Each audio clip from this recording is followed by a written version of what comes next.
বাবা হাল, আজ যদি একটু ভালো মাছ এনে দিতে পারছি। দাদি তুমি চিন্তা করো না, আজ তার চেয়ে বড় মাছ ধরবো।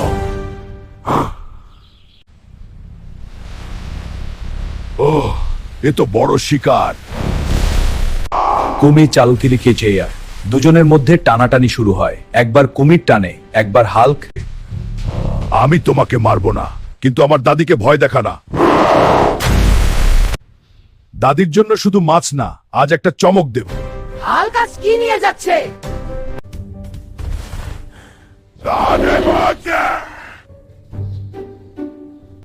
আরে বাবা, এটা মাছ না, এটা তো কুমির। আমি তো ভেবেছিলাম দাদি খুশি হবে।